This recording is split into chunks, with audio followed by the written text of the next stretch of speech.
Good morning. I am live, I think. So, welcome if you're joining me live. I'm going to just kind of introduce what today's masterclass is about, just to allow people to get in, because I know there's a bit of a delay and it is only 1 minute past 9.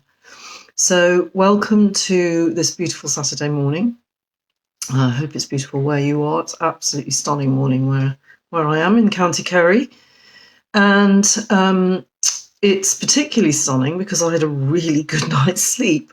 And actually, I'm blessed with that the majority of the time. And I'm not somebody actually who has suffered from prolonged insomnia, thank goodness. And I could have done really easily because my father had chronic insomnia for, I think, the whole time that I knew him, certainly. And my sister, one of my sisters, had a really long-term problem with insomnia. So I do have kind of not first-hand, second-hand knowledge of how debilitating it can be. And I do remember that actually just for a brief period after my father died, I had problems being able to sleep. And also when I was a mother of young children, which is a very common time for sleep deprivation. I wouldn't necessarily class that as insomnia because there is a reason why we're not sleeping. But nonetheless, the effect on our body can be the same. So if you're watching me live, joining me live, then you're more than welcome. Do ask any questions that you might have, or add any comments, or share your experiences, or just let me know that you're there. And maybe give me a thumbs up or a heart if you can hear me okay, because that's good to know before I launch into my class this morning. And if you're watching on the replay, you're equally welcome, and it's not too late to add any comments or questions. I will get back to you if you post them in the thread below this video. So, excuse me. Why is sleep important to us? It's important because it's the time really where all non-essential activities shut down to enable us to process, to organize ourselves, to recharge ourselves, and to rest and recharge and repair as well. So it's when the majority of our healing takes place. And a lot of that healing involves being able to eliminate waste. And the traditional Chinese medicine doctors understood this very, very well, which is why they allocated very specific times for peak activity in our organs. So, for example, the gallbladder's peak time for activity is 11 p.m. to 1 a.m. And the peak liver time, which is our main organ of elimination, is actually 1 p.m. to 3 a.m. And then the lungs, which also need to be cleared, cleared of mucus or anything that may have got trapped in there. That time, the lung time is 3 a.m. to 5 a.m. And then culminating all of that movement of anything that needs to come out, culminating in the large intestine, which is the last staging post, if you like, of our elimination process. And that peak time is 5 a.m. to 7 a.m. And then we wake often at that time. And the first thing we need to do is eliminate in some way, either peeing or emptying the bowels, preferably. So beautiful process of everything filtering down and being eliminated and all the waste coming out if we're healthy. So a couple of lovely quotes about sleep. I like the Irish proverb that a good laugh and a long sleep are the best cures in the doctor's book. And another quote, sleep is like the golden chain that binds our health and our body together. So it's a very important part of our health care, basically. And it is, in fact, the first form of torture to deprive somebody of sleep. When we're not getting enough sleep, then we don't make good decisions. We're much more likely to act in a kind of knee-jerk, reactive way instead of a considered response. We're much more likely to tip into anxiety or fear. We're very adrenally driven. And often when we're in that state, the reason we are in the state is because the adrenals give us that false whoosh of energy that keeps us going throughout the day. And we then do whatever gives us short-term relief to that exhaustion and that tiredness or irritability, whatever comes up when we're lacking in sleep. And we don't really think about kind of the long-term effects of any decisions that we make. So, that's why depriving somebody of sleep, if you want information, if you want them to admit to something that, or anything like that, then that's the first form of torture. Basically, we're just not firing on all cylinders and we're not the best versions of ourselves. So it is an important foundation stone for health. It's one of the pillars of good health. And actually, there's a lot of wild generalizations made about how much sleep we need. I personally, my experience is that it is the quality of our sleep that is much more important than the quantity necessarily. And there are a lot of clients I've come across over the years that can really recharge and re-energize from a 40-minute nap. And there are others that really seem to need a good 8 hours. And to a certain degree, this is dependent on your age and your stage in life. So obviously, very young children need a lot more sleep than fully grown adults. And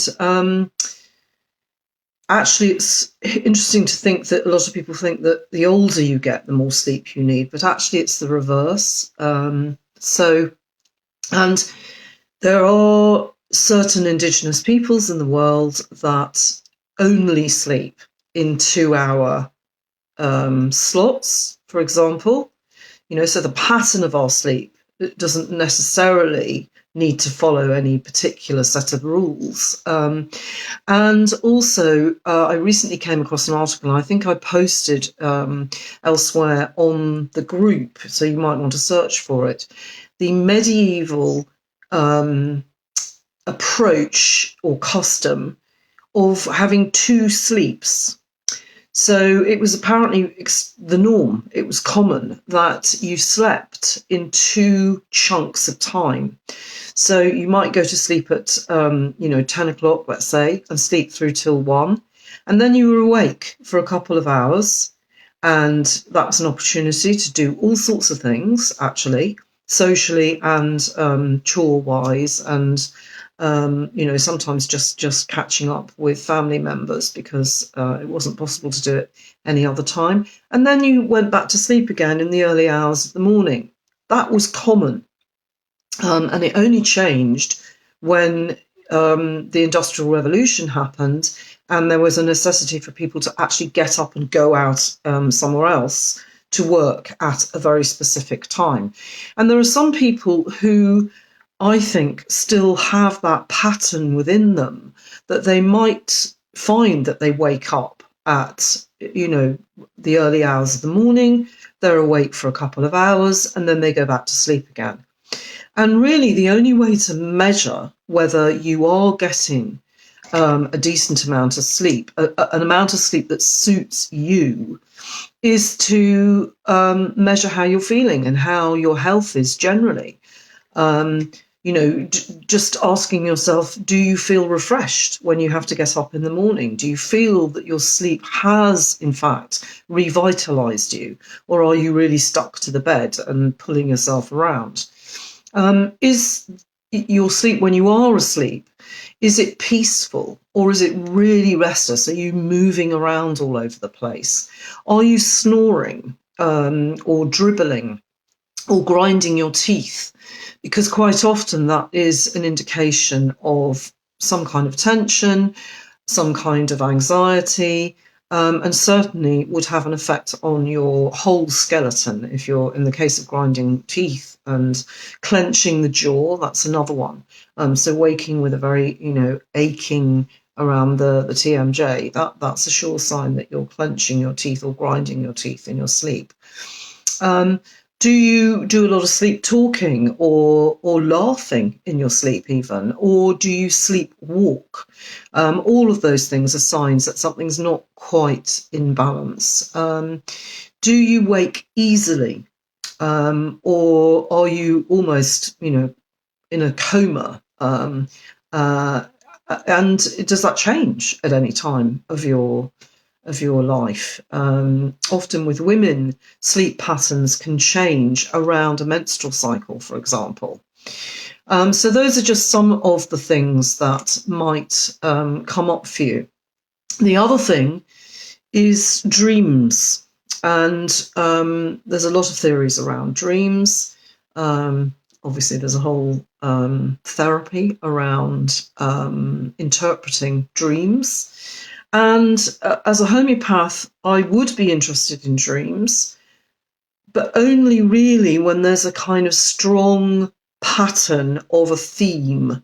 So if someone is constantly having what is in essence the same dream, or always dreams about a similar theme, then it helps to point me towards a correct remedy. So Kyle Gilbrand, that great philosopher, his quote about dreams is, "Trust in your dreams, for in them is hidden the gate to eternity." So he was obviously a believer that you should listen to your dreams and you should follow them if you like. And that's the positive side of dreaming, because dreams can be very empowering actually and very illuminating, or they can be the opposite. They can be disempowering. They can wake you up. They can mean that your night is full of terror. So understanding the purpose of dreaming for you, again, helps us to find the right remedy. And that's what homeopathy is all about. So Gandhi said, "Those with the greatest awareness have the greatest nightmares." And I think what he meant by that was that if you are really, really sensitive and empathetic to your surroundings and to the injustices of that you notice in the world, maybe, or the cruelties, or anything like that, then you may very well, that may very well play out in your dreams. And often children will have a period in their lives where they are constantly seem to be dreaming about monsters or ghosts, death, things that are scary to them. And this is where remedies really come to the fore, because pharmaceutical medicine doesn't really have any answers for that. The only things on offer for anybody with any sleep issues would be sleeping pills or antidepressants if you're an adult. But I have had actually quite young children who were put on antidepressants because they were having sleep issues. Shocking, I know. So night terrors or nightmares. It's very common for children to reach a stage in their lives where they are having to process a lot of new information. And often that will come out, if they're unable to express it in their everyday lives, it may well come out at night time in the form of nightmares. And it can happen especially during times of transition, I find. Times like teething, for example, or during an acute illness. And it can also happen with adults.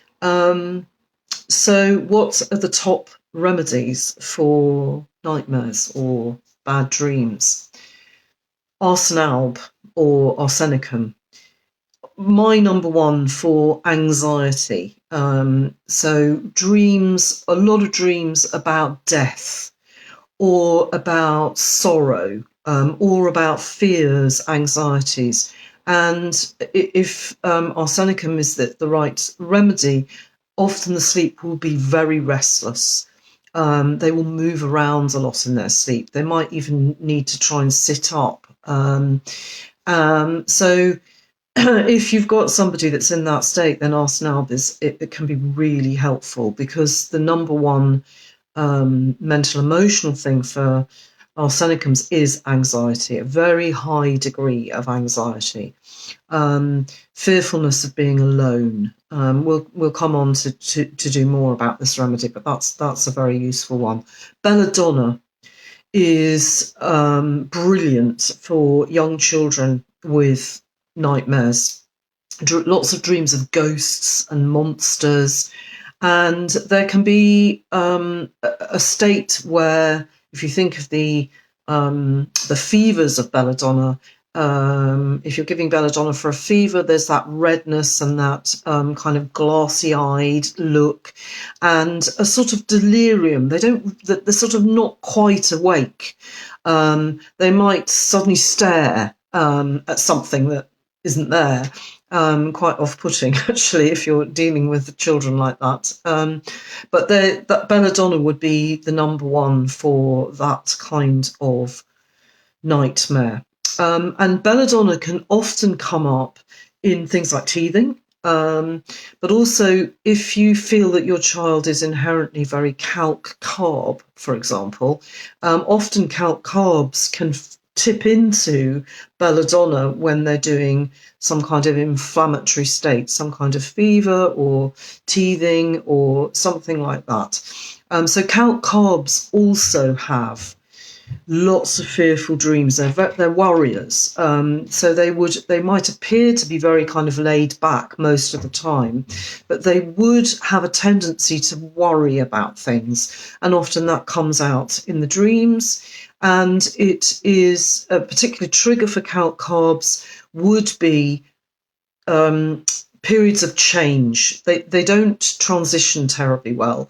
So if there's something like starting a new school or doing something different, any kind of period in their life where there is change, then that often will throw up bad dreams, nightmares, restless sleep. Excuse me. And they can actually, they're very impressionable. So if they have been watching a television program or they're really into a story or a character, again, that might play out in the dream. So they do actually dream quite a lot. And it's a remedy that's very influenced by the moon. So at times of the full moon or the new moon, you might find if you're observant that people are more likely to feel that they've had a lot of dreaming going on at those times. Phosphorus, which would suit Gandhi's quote, actually. Phosphorus is a remedy for those of us who are very sensitive to our environment, to other people, to energies. It might be that they are therefore full of fears, full of anxieties, but can appear to be very confident and very, they almost asking for attention. There's a part of them that loves attention, and loves to sing and dance, and they're delightful people to be in the company of, most of the time. But they can also, because of that sensitivity, they often have very poor boundaries. So again, kind of like calc, they are very easily affected by what's going on around them. And again, that plays out in a lot of very fearful dreams. And they are much better for some kind of touch. So cuddling, kissing, needing to be close to somebody. Nature Mure is an interesting remedy because it's a big grief remedy. So if there is some kind of loss or grief in someone's life, and that has tipped them into having lots of dreams, and dreams of a very particular nature. So it would often be about being robbed or burglars, somebody breaking into the house, could be about murder, could be about humiliation, embarrassment, or it could just be really powerful sadness or grief. And often, if somebody is in a grief state, they may not be displaying that grief publicly, but they might cry in their sleep.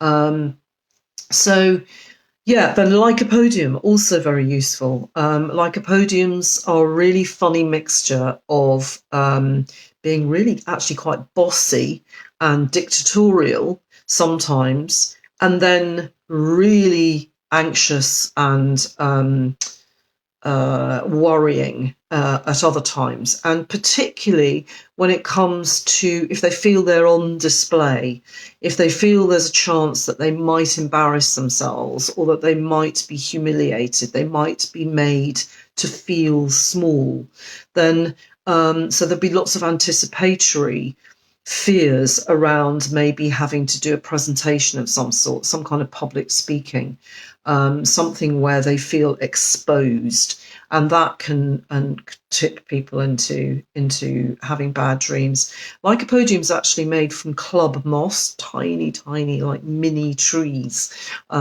beautiful plant, and they would often have dreams of people being bigger than themselves. In the repertory, it's down as having dreams of giants. It's really about that underlying fear of being small.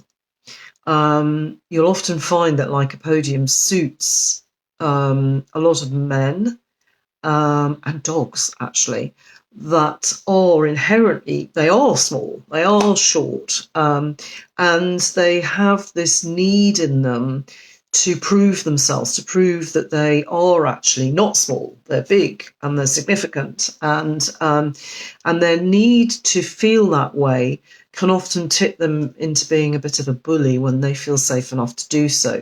So they'll often get somebody who needs lycopodium can be a bully at home with their family, but the complete opposite outside of the family, particularly with people that they regard as being powerful, more powerful than them. Anyway, I digress. Nux vom is another big remedy for insomnia generally, and dreams, particularly if they're waking up at 3 a.m.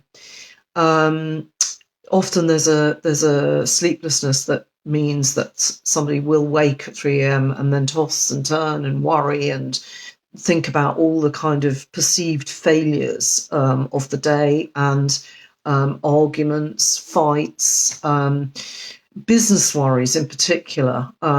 So you can have adults who are really consumed with being number one, being very competitive, not necessarily in their whole lives, but maybe in one area. And if they do feel that they have failed in some way or that something's going wrong, then that can easily produce insomnia and dreams of failing, and being very combative. They're very irritable, and actually the lack of sleep obviously doesn't help that. So these clients or people would be very irritable. You just think of Nux vom as being kind of like you've got the worst hangover ever, and you'll have the state of Nux vom. So obviously insomnia, lack of sleep, can create that. So it's a useful one for this kind of thing.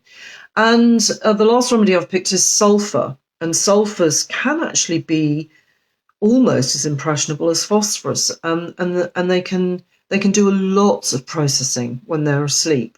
They get very hot in bed, and they can have a lot of very colourful dreams, not necessarily nightmares. They can be very complex. They might wake them, they might not. So it's just a useful one when you're thinking of other indications as well for it. So obviously the other thing that can keep us from a good night's sleep is being in pain, or having some kind of physical thing going on that actually doesn't allow us to fully relax, to fully switch off. Something that's coming up quite a lot recently in my practice is restless legs.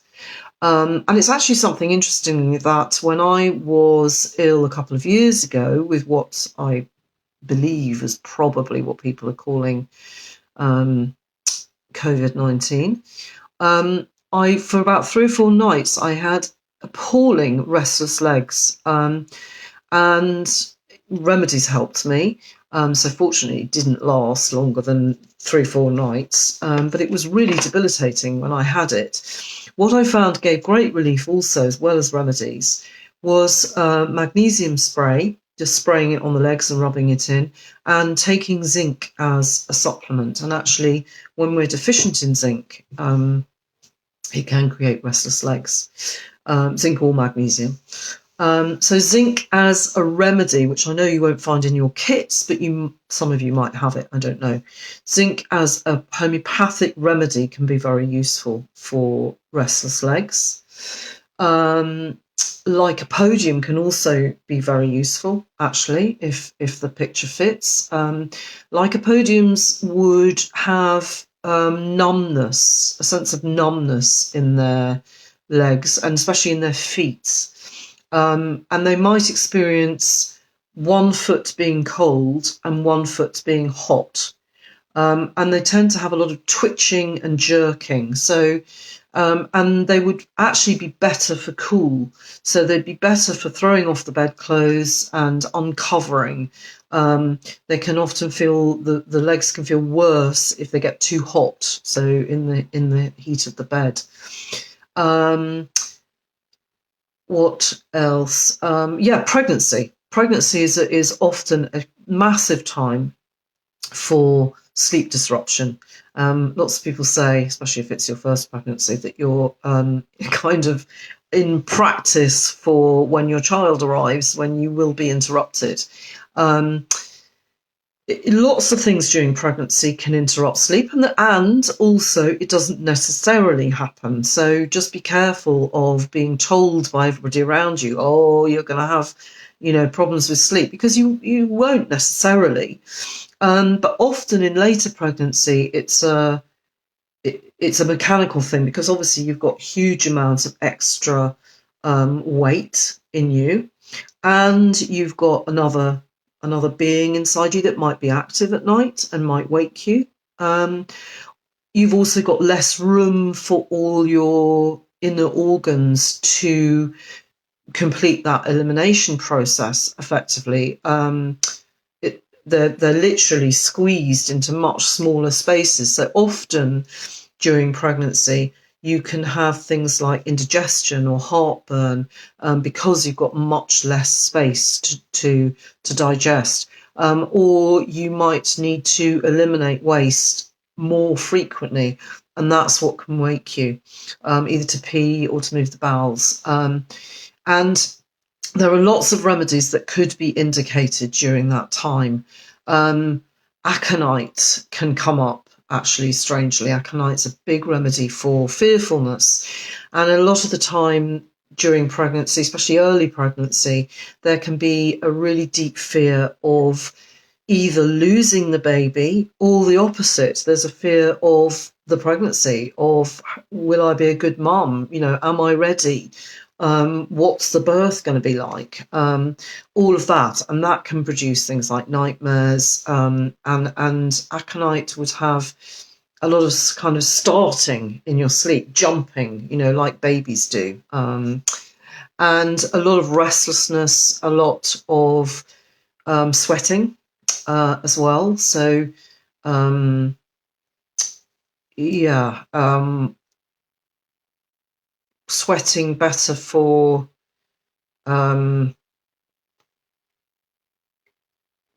taking the bedclothes off, but not getting too chilled. Aconite don't like wind. So if you've been out in strong winds and you suddenly start having a fearful, restless night, then maybe aconite might be the remedy for you. What else is there? Yeah, and then during pregnancy also you can have things like belladonna might come up, so that, as we spoke about before, you could have bad dreams, you could feel quite hot and slightly delirious during your sleep. Coffea, massive insomnia remedy, not in your kits, but useful to have actually in the first aid kit. And you just need to think about what coffea is. It's coffee, basically. What happens when we drink too much coffee? One of the side effects is insomnia, an inability to fully relax and switch off the brain. There's a sort of hyper activity that goes on, and we can often be full of ideas and full of plans, and the mind is working 19 to the dozen because your adrenals have been overstimulated, basically. So if you're in that kind of state where you feel you can't really switch the brain off, and there's just so many ideas running around, then coffee might well be a very useful remedy to just calm things down.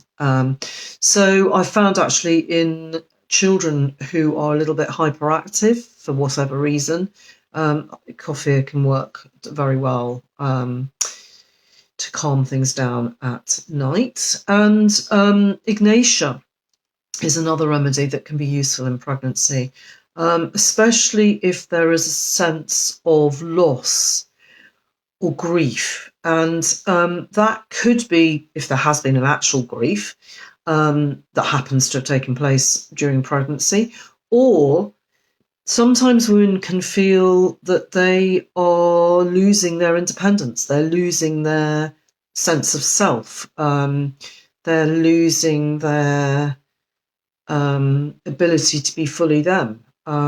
So if you get that kind of feeling with anybody or with yourself, then ignatia can really help. And it can be a slightly hysterical state where maybe after several nights of a lack of sleep that maybe you feel you can't eat either, and there's lots of sighing and silent sobbing, that kind of state. So it's really an acute loss or grief state, if that's causing a lack of sleep, then ignatia can help settle things. Sepia is a huge hormonal remedy, as is pulsatilla. Sepias I've spoken about quite a lot. If there is a sense of heaviness, cold, which would be very unusual in pregnancy. Most pregnant women feel hotter than normal, but occasionally I come across women who feel colder, and if that's the case, then I would always think of sepia first of all. There can be also sweating at night. yeah, so think of that. If it's very hormonally driven, then sepia might well help to settle things down. Sepias can be cranky, irritable, overwhelmed, exhausted, but can't seem to settle to go to sleep, or that's all they want to do is just sleep. Whereas pulsatilla is much more fearful of sleeping or being alone.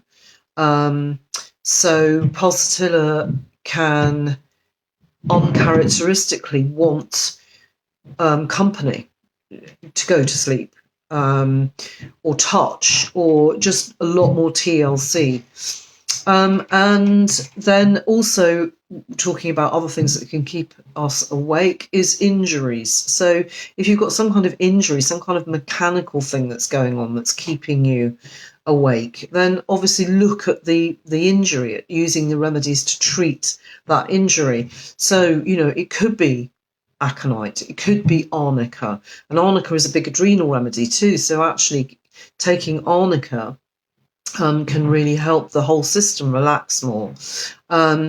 Chamomilla is a big one if you're in a lot of pain, particularly with teething, tooth pain, or any kind of pain where it's just unbearable and it's making you really irritable. It's making you feel that okay, I want that. Actually, no, fuck it, I don't want that.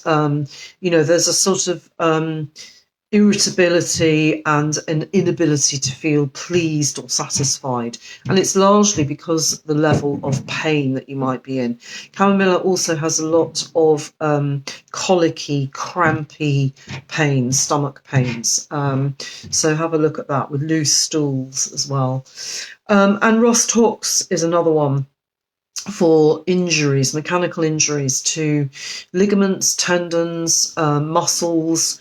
If there's arthritic type pains, so joint pains where there's a sense of heat and it's better for heat, but restlessness and stiffness, and a sense that if you first start moving, having been very still, that is quite painful to do that. But once you get going, it's better, it's improved. So those are things to think of. The bladder, big one. One remedy that actually doesn't get used a lot for bladder issues is Ruta. And Rutagrave, I think, is in your kits. It's a little remedy, often put with Rust Tox for things like muscle pains and joint pains and things like that, arthritic type stuff. But actually, very useful for if the bladder is constantly waking you up, if you have a frequent urging to go and there's a sense of fullness in the bladder all the time, and pressure on the neck of the bladder, then Ruta can be really helpful. And obviously, if you have got something else going on like cystitis or some kind of UTI, then you'll be wanting to look at things like Apis and Cantharis, two of the big ones for burning and frequency, needing to go frequently. Menstrual cramping and flooding can be another thing that needs treatment. Excuse me. That can keep you awake. Again, you're going to think of the hormonal remedies like sepia and pulsatilla. Cocculus, which is a remedy, again, not in your kit. Cocculus is a very useful remedy to add to your first aid kit if you're a mum of young kids, particularly, because it helps when you've been woken up frequently because you're caring for someone else. So often that comes up with children, not only when they're babies, but also if you're nursing them, if they're sick in some way, or adults, actually. So if your lack of sleep is purely because you're minding someone else, or you've got into the habit of waking up, so perhaps the nursing duties are finished, but you're still waking up, you're still stuck in that pattern, then cocculus can be really helpful, and coffea often very helpful in that regard. So again, thinking of the effects of coffee, being overstimulated and unable to kind of come down from that. Teething is another big one with kids. It can disrupt everything, absolutely everything, including sleep. So chamomilla is a huge remedy to help this. It's a huge inflammation remedy. It has a very strong affinity with teething and with, as we said earlier, very high levels of pain, and that producing irritability, asking for things, throwing them away. No, there's no pleasing them, basically. Hate to be looked at. And that can play out during sleep. And you can be very aware as a mum of young children in particular that the crying that might happen when they're asleep or when they're half asleep is very clearly about being in pain rather than necessarily having a nightmare or some other reason, being hungry. So chamomilla would be one of the big ones for teething. And that can be as an adult as well, by the way. So if you've got any kind of tooth problems going on and you're in that state, chamomilla is your top remedy. Aconite is another one, and obviously belladonna is a third one. And that's why often I would combine the aconite, belladonna, and chamomilla to make the remedy ABC, which you can also buy from the pharmacies, particularly Helios in the UK. But I would give it out almost as a matter of course to any mum or dad of young kids, because it's a fantastic combination to address any kind of inflammation state. So that's something to think of. And if you haven't got the combination, then just take one of each and give them all at the same time. Staphylos aureus is another remedy that can be highly indicated for tooth pain, very high degree of tooth pain. If that's waking you at night, and again, you're feeling quite angry about it, quite irritable, and like, why me? That kind of feeling. Or if you are actually having disrupted sleep because you're very angry about something that you cannot express to whoever has triggered you into anger, then Staphylos aureus is a brilliant remedy for that. And lastly, colic, so tummy pains.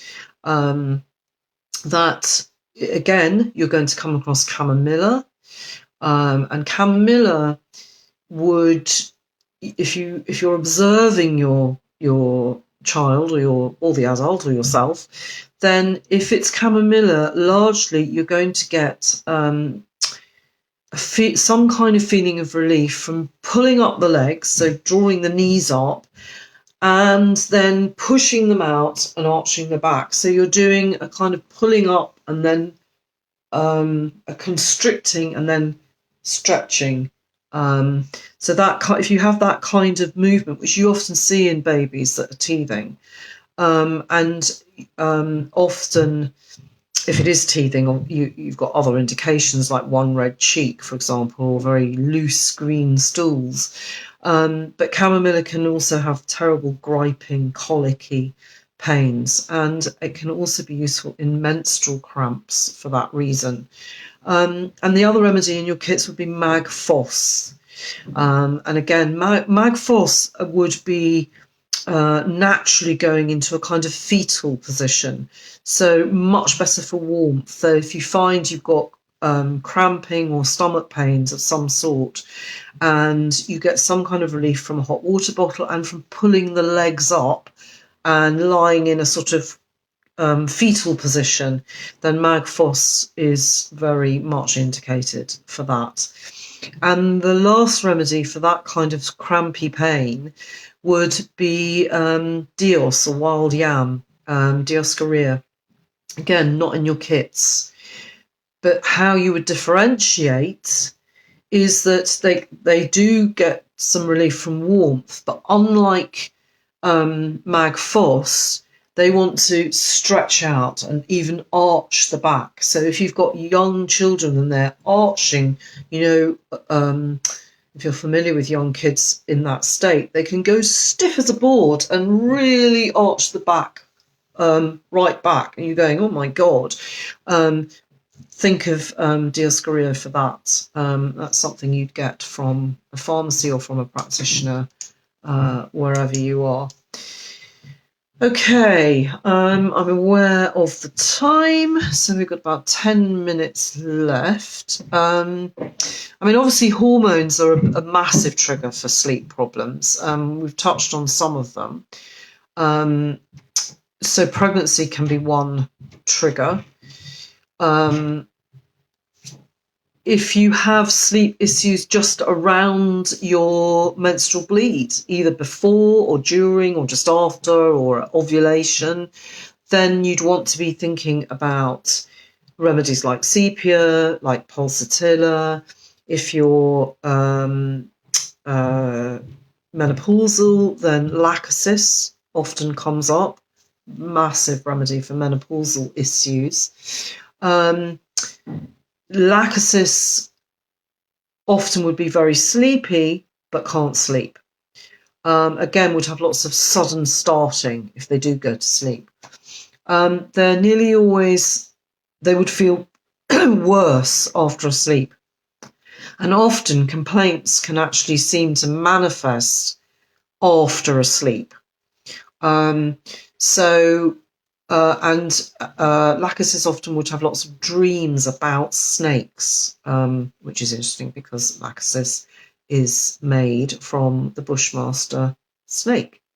It has a lot of things like palpitations, irregular heartbeats, a lot of sweating, a lot of night sweating, particularly around the neck. Can have really painful menstrual cramping, and that can happen during your regular cycle, or it can be something that manifests unusually at the time of menopause, for example. They can get a lot of headaches, particularly on the top of the head. Lots of hot flushes. It's a big one for hot flushes actually. Also lots of ovarian tumours or cysts, and many of the symptoms of lachesis tend to be left-sided. So you might have things like cysts on the left ovary, but not the right. That's lachesis. Sepia we have talked about. Sepias tend to have a great sense of heaviness and everything being very lax. So there's a lot of things like prolapses, whether it's the womb or the bladder, can be uncomfortable at night. There can be a very strong sensation that everything's going to fall out. And there can be all kinds of menstrual disorders, flooding, very heavy periods, or the opposite. Often constipation can set in, and hemorrhoids, things like that. Sulfur is another massive one for profuse hot sweats. They can be daytime or night, but they tend to be more marked at night because sulfurs are inherently very hot anyway, and they are aggravated by heat. So often getting too hot in bed would mean that the night sweats are unbearable. And sometimes the night sweats can be smelly. There can be sort of an eggy, sulphury smell. Not always, but sometimes. And also sweating can be on only one side of the body, or it can be on single parts of the body, particularly the head, the neck, They're nearly always better for cool and worse for heat. Also, Nox Vom actually is often forgotten as a hormonal remedy. As we said before, if there's insomnia because of lots of business worries or anxieties about plans or failure of some description, some kind of competitiveness, there can be weeping in the sleep, they can be talking in the sleep, and they can have really painful cramping. And if that's accompanied by irritability and general sensitivity to external stimulants, things like noise, smells, and a craving for sugar, alcohol, coffee, anything that stimulates, if that's happening around the period, then Nux Vom can be very handy. And pulsatillas, again, can have really painful periods, or no periods, or very, very light periods. They can be very sleepy during the day, wide awake at night. And they can also have sleep that doesn't feel very refreshing. And there is often a need for company, a need not to be alone. And there can be whining and talking in the sleep. Pulsatilla is a great one for young children who really procrastinate around bedtime as well. You get children, my daughter did this for a little while actually. It's that constant coming up and downstairs. Can I have a drink of water? Can you come and read me a story? Oh, my light doesn't work. Can you just hold my hand for a bit? Anything to get you to be with them because they don't want to go to sleep on their own. And they might even not go to sleep at all without you physically holding them. And when it's really pronounced, they need to be on top of you to go to sleep. So we've talked, I think, as we've gone along about anxiety and grief. Grief would be a big one, can often tip people into insomnia.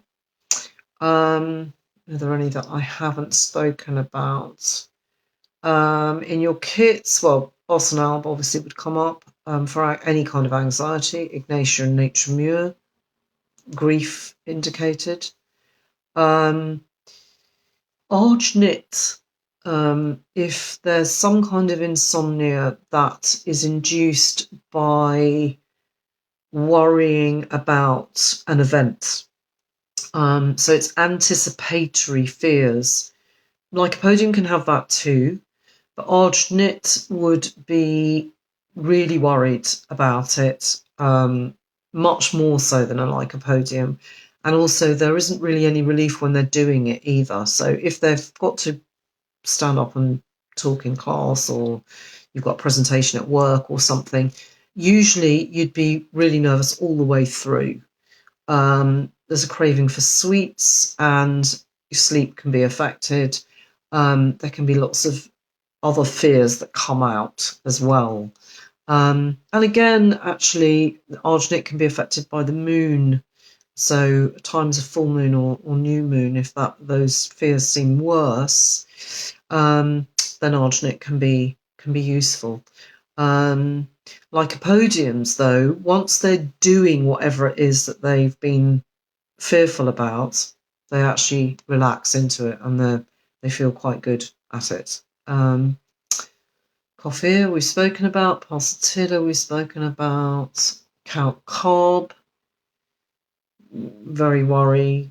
Lots of kids actually can exorcise their worries and anxieties through dreams and at night. As an adult, Cobbs can also be quite stuck in worrying about what other people think of them, or worrying that something bad is going to happen. They don't know what, but something feels off, and they don't know what it is. So if that's keeping you awake, then Calc carb might be handy there.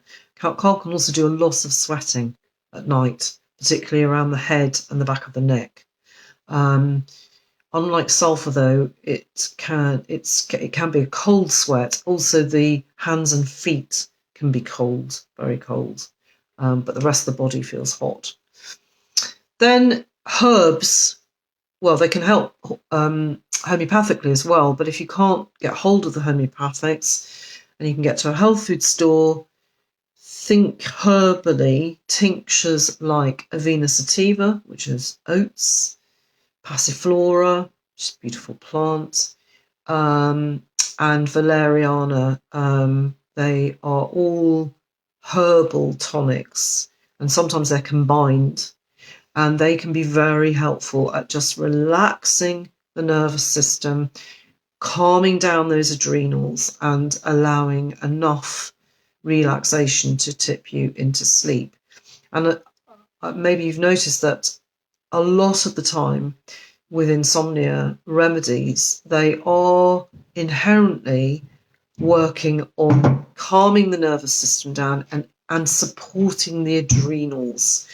Because whether it's fear or anxiety or a kind of hypervigilant state, that all means that your adrenals are not in balance, that they're working overtime, that there is somehow there's a stuckness in needing to, or your system thinking it needs to be in that hypervigilant state, and that it's not safe to switch that off, or it's forgotten how to switch that off. So what a lot of these remedies are doing is just soothing that and going, it's okay, you can switch off, it's safe. Arnica, actually, don't forget arnica. If you do nothing else, arnica can be wonderful at doing just that, at just allowing your system to calm down enough so that you can relax into sleep. Oh, yes. And actually, for those of you who have the Ainsworth kit, that'll be the green kit rather than the Helios kit. The Ainsworth kit has 42 remedies in it rather than 36. And it includes a combination remedy called Passiflora Co. And that is a combination of Avena sativa, Passiflora, Valeriana, and Coffea, actually. I think that's all that's in it. And my mother-in-law absolutely swears by it. She went through a long period of time not being able to sleep a few years back, and she found Passiflora Co. absolutely invaluable. It got her through that period, and now her sleep is fine. It is, I would say, it's a more therapeutic remedy than a really deeply curative remedy.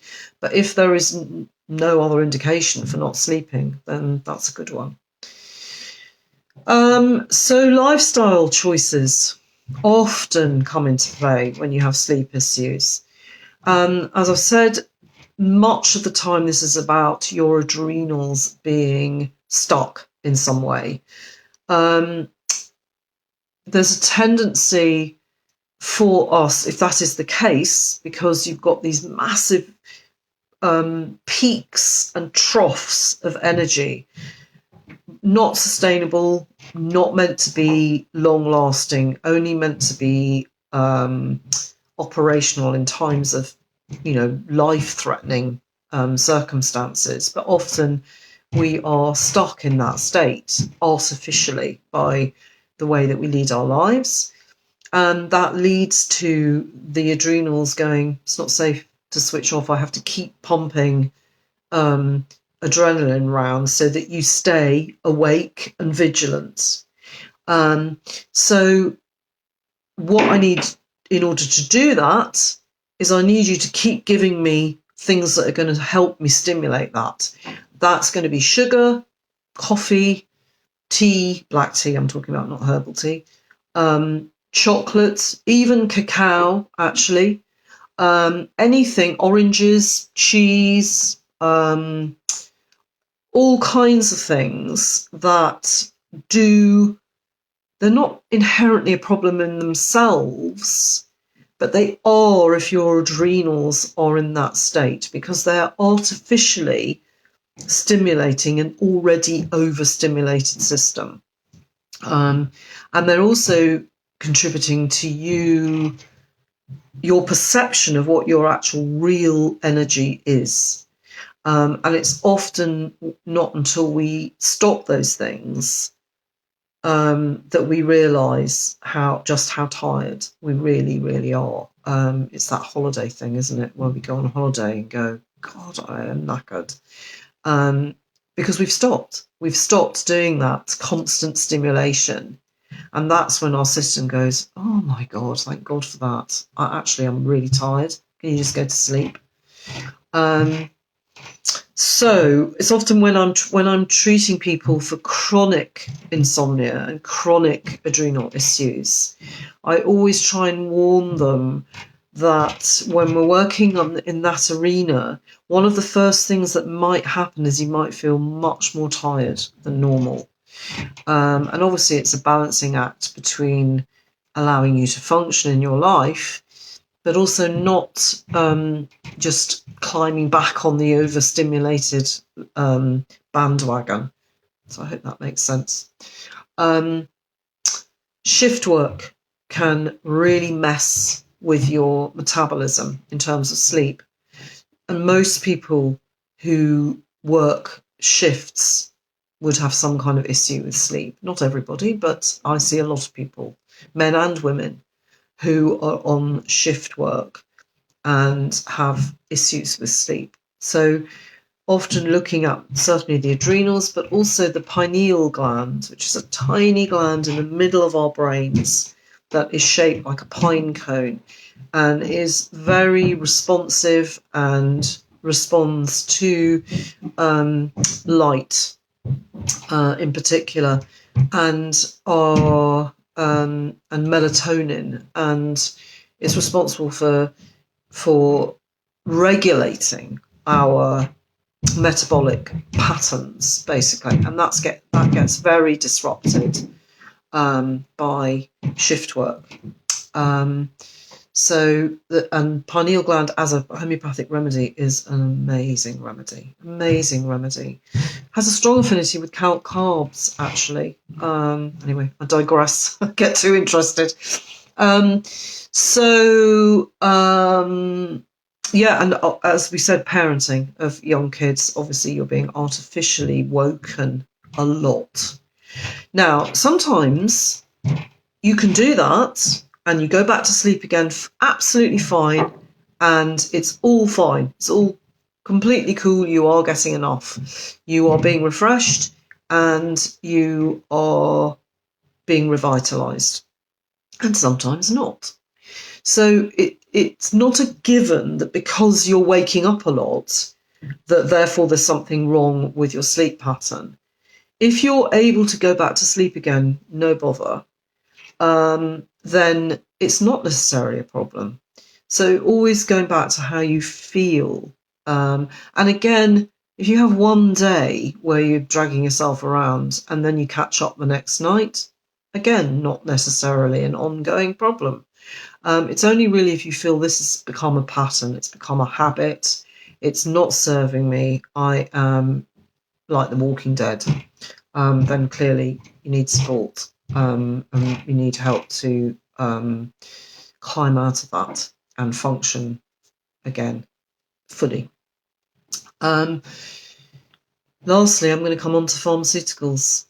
So many people that I treat with sleep issues are having them as a result of long-term pharmaceutical use, particularly steroids. So you don't have to be ingesting steroids. It can come from using steroid creams even, or inhalers.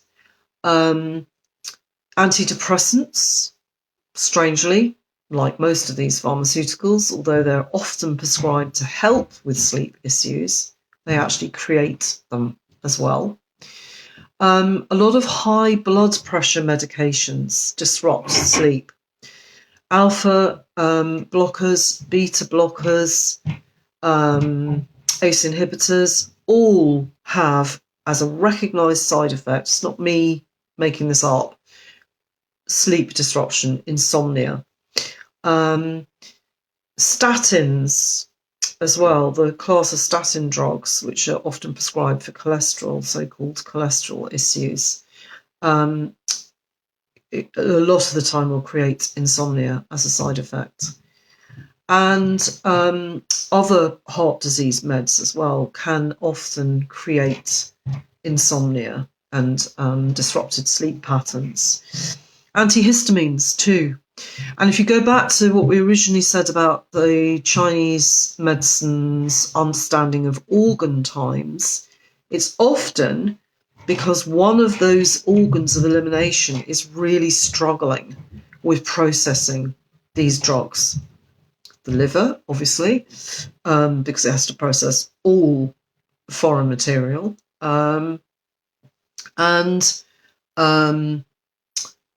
steroids would be working on artificially inducing your adrenals to work, to produce cortisol and adrenaline, and your whole endocrine system is disrupted.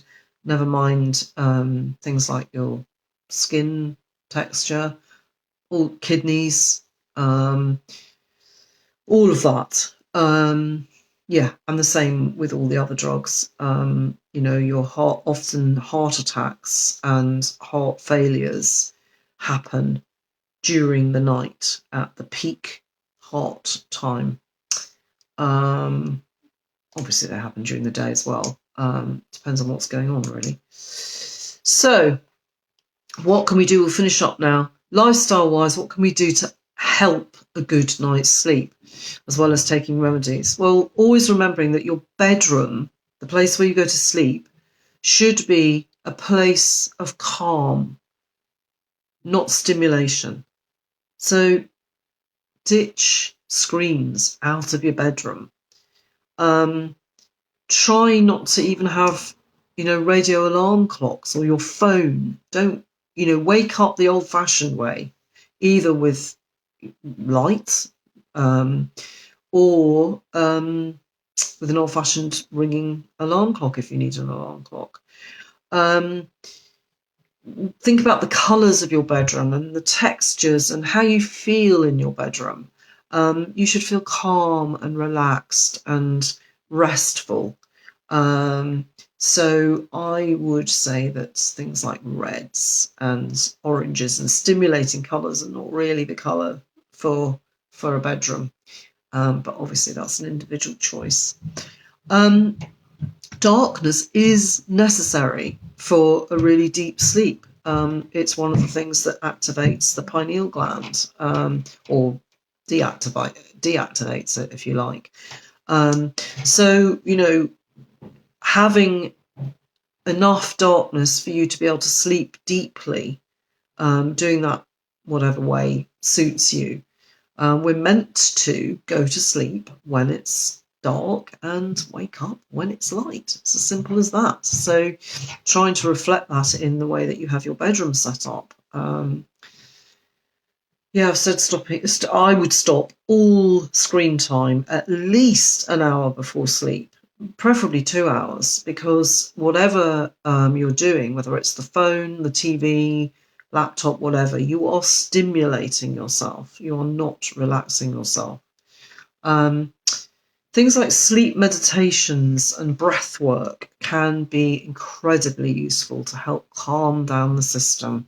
And I love them in particular because it teaches us that we don't necessarily need to take anything external or do anything external, that we have the ability to self-regulate and self-soothe within ourselves. If you need some help doing that, then I'm a big fan of essential oils, and so diffusing essential oils in your bedroom, not necessarily lavender. It can be useful, but it is a balancer rather than a relaxer necessarily. So some people find that lavender actually doesn't relax them, it actually stimulates them. So just pay attention to that. If lavender does, then you might find that the oil petitgrain is actually more useful for you, or chamomile, or my personal favourite, which is frankincense. And if you don't want to diffuse it in your room, rubbing it on the soles of your feet can be very effective. Epsom salt baths, again, magnesium, a great source of magnesium, can really relax you before you go to bed. It's why the magnesium oil works with restless legs, because it calms everything down, relaxes the muscles.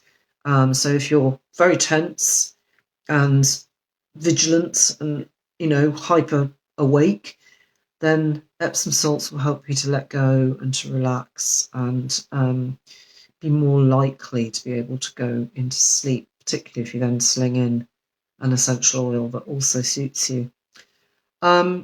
Eating late at night can often keep you artificially awake. So maybe trying not to eat anything after 8 o'clock at night, or just becoming aware of what you can and can't eat. It may be that if you stick to light things, you're okay. But if you're asking your digestive process to kick in late at night, then that's what it needs to do.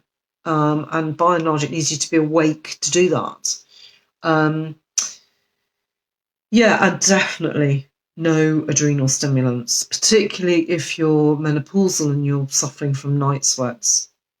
The night sweats are about your adrenals being overstimulated. So you need to avoid anything that stimulates those adrenals. So that is going to be obviously coffee, it's going to be black tea, it's going to be sugar, cheese, chocolate, oranges, spicy foods, chilies, things that are hot, that they give you heat. They're not going to be your best friend, basically. So avoid them, particularly before bed. So that's it, really. I've kind of rattled through quite a lot. It was a kind of introduction, so I hope you found it useful. I mean, the best thing for long-term chronic sleep issues is individualized homeopathic treatment. Of course, try things. If anything that I've spoken about today triggers you into trying a remedy, please do, and let me know the results. But if you think actually this is something that's been going on for years and I've tried, all the indicated remedies and nothing's really much helping, come for chronic treatment or go to, somebody near you, because it can be a complex issue. It can need unpicking, and it can need addressing in the right way using remedies. And the other thing is to remove any maintaining causes. So if you know damn well that drinking coffee doesn't suit you, then don't do it. Try and get into what is more important to you, addressing your sleep issues or feeling a couple of hours of artificial stimulation. I do know it's a balance, but do whatever you can to eliminate anything that you know is contributing to you having disrupted sleep or to your child having disrupted sleep. So I hope that all makes sense. Thank you very much for watching. And do share any successes you might have had. Maybe you've used remedies that I haven't mentioned that you found very helpful, or maybe you've tried remedies and got some relief, but it hasn't lasted. What's your experience? I'd love to hear it. So wishing you all a lovely weekend, and I hope you're all getting really powerful, restorative, recharging, revitalizing sleep. Okay, thank you. Bye.